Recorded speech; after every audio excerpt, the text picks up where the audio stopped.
oil spill in the Gulf of Mexico. Well, oil has been pouring into the Gulf at rates no one can determine for certain, or posing an ominous threat to people, wildlife, and the Gulf marshes. Well, on Monday, the man in charge of the government's operation to stop the spill discussed long-term cleanup plans. I think there needs to be an expectation that we're going to be working at least 4 to 6 weeks after that well is capped on the oil that's just presently overhead. And that doesn't account for what oil might come ashore that will elude us, we'll have to deal with as far as the impact of the marshes. Well, every day, countless decisions are being made regarding that tragic spill. Many of them come from Houston, Texas, and that's where we find CNN's Brian Todd with an exclusive look at BP headquarters. Now, Brian, considering they're trying to contain this natural disaster, there must be a lot of tension where you are. There certainly is, Anna. You know, BP's headquarters right behind me, their Houston headquarters, I should say, normally used as a command center for hurricanes. This is where officials normally gather to shut down rigs ahead of those storms. But it's been converted to a 24/7 crisis center for this oil spill. We got access to it only for about 30 minutes, so we had to make the most out of it. From the moment we meet BP Senior Vice President Kent Wells, the clock is ticking. All right. Good to meet you. Thanks for having me. First stop is the briefing room, the communications hub. This is a whole other crew working on it right now, and it gets updated every 12 hours because we got different people working morning and night, right? So that's about the people. Then we got about resources. What about ships? What about planes?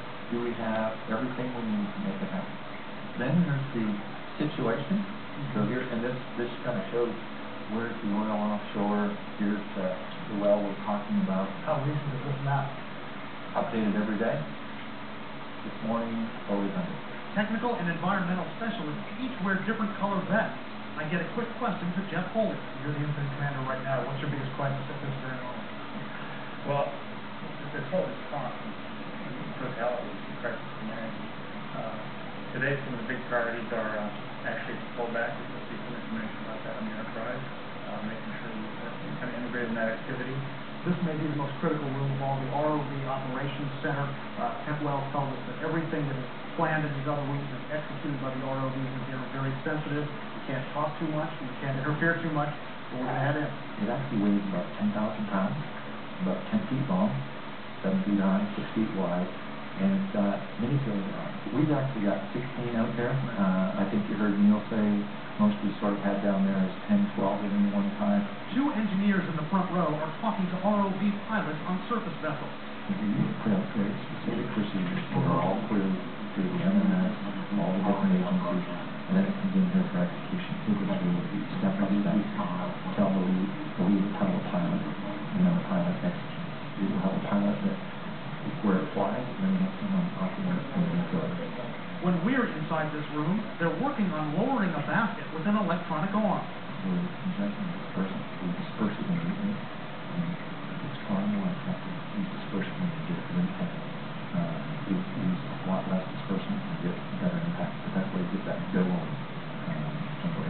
We've actually got 2 wands that the ROVs are holding, and they're sticking it right into the bottom to try to get it to disperse it immediately. The subsea containment room is clearly the busiest. Who are these 4 gentlemen and what's their field of expertise? These guys are our subsea engineers, and they're working on the Q4000 alternatives right now.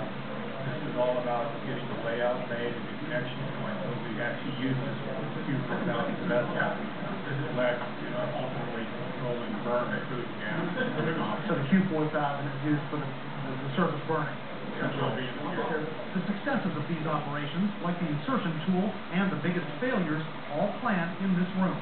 Since the explosion, what was the worst moment? What was the most frustrating moment? Was it the top kill failing? Was it the first containment dome not working? Yeah, I think clearly when we think about the top kill, one of the things we always need to remember is as leaders of these, when times are the toughest, that's when you need to be the strongest. So the top kill was a disappointment, but at that point it was about how do we move forward with the next plan that we've already got. So it was very much about, okay, we're now into subsea containment, we're now into relief well, and we quickly moved on to that. In here is the SIMOPS room. They call this the air traffic control of this operation on the sea. The you can see that in the big circle on the top, that's where the wellhead is leaking, and all the vessels there are on top of it. John, share my photojournalist is going to shift over and show you that screen there. Down on the lower right are the relief wells that are being drilled. And this is a key operation to make sure that the ships essentially don't run into each other and that nothing calamitous happens on the surface.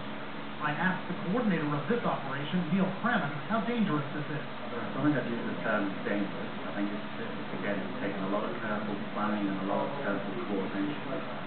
Having that many vessels all doing different construction or some different support activities on such a small area is not normal. Kent Wells is optimistic that about 11,000 barrels a day are being funneled through the containment cap. That's still only about half of what's coming out, right? But I know we're all focused on what the flow rate is. We're focused on just capture those nutrients.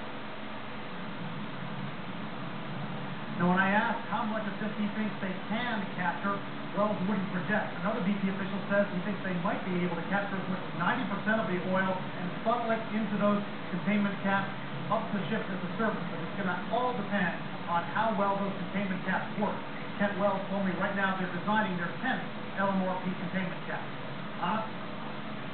Now, Brian, obviously the TV cameras were on, so BP is trying to show that, it's got everything under control. But how would you describe the stress level?